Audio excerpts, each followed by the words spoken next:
వాహనదారులకు కేంద్రం big shock ఇచ్చింది. ఇన్నాళ్లు స్థిరంగా ఉన్న పెట్రోల్, డీజిల్ ధరలను ఒక్కసారిగా పెంచింది. లీటర్ పెట్రోల్, డీజిల్ ధరలపై ₹2 పెంచుతూ ఉత్తర్వులు జారీ చేసింది. దీంతో చేసేదేం లేక వాహనదారులు తలలు పట్టుకుంటున్నారు. ఈ మార్పులు 2025 ఏప్రిల్ 8వ తేదీ నుండి అమల్లోకి వస్తాయి. ఈ మార్పులు ప్రజల ప్రయోజనాల దృష్ట్యా అవసరమని ప్రభుత్వం తెలిపింది. కేంద్ర ఎక్సైజ్ చట్టం 1944, ఫైనాన్స్ చట్టం 2002 ప్రకారం ఈ మేరకు నిర్ణయం తీసుకున్నారు. గతంలో ఉన్న నోటిఫికేషన్లో మార్పులు చేస్తూ ఈ కొత్త నోటిఫికేషన్ విడుదల చేశారు.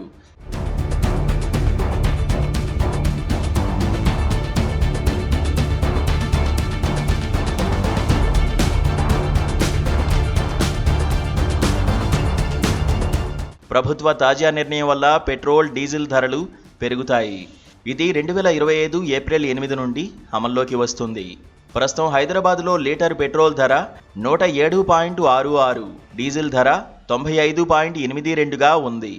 ఎక్సైజ్ డ్యూటీ పెరగడంతో లీటర్ పెట్రోల్ ధర 109.66, డీజిల్ ధర 97.82కు చేరనుంది.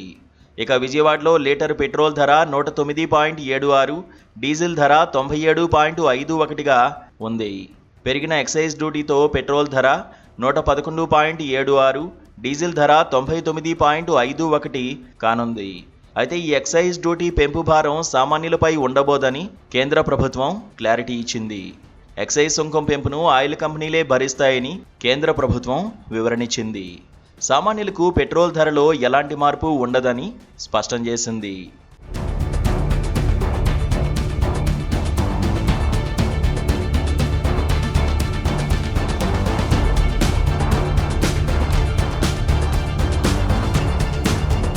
మరోవైపు దేశవ్యాప్తంగా వంట గ్యాస్ ధరలు పెంచింది కేంద్రం.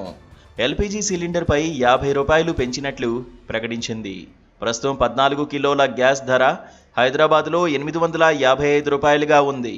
వరంగల్లో 874, విశాఖపట్నం 811, విజయవాడ 827, గుంటూరు 827గా ఉన్నాయి. అయితే పెరిగిన ధరలతో హైదరాబాద్లో ₹905 కానుంది. ఇదిలా ఉండగా అమెరికా అధ్యక్షుడు డొనాల్డ్ ట్రంప్ ప్రపంచ దేశాలపై విధించిన పరస్పర సుంకాల ప్రభావం ఆర్థిక మార్కెట్లను కుదిపేస్తోంది. ఈ సుంకాల కారణంగా ఇప్పటికే స్టాక్ మార్కెట్లు భారీగా కుదేలవుతుండగా మరోవైపు బంగారం ధరలు ఆకాశాన్ని అంటుతున్నాయి.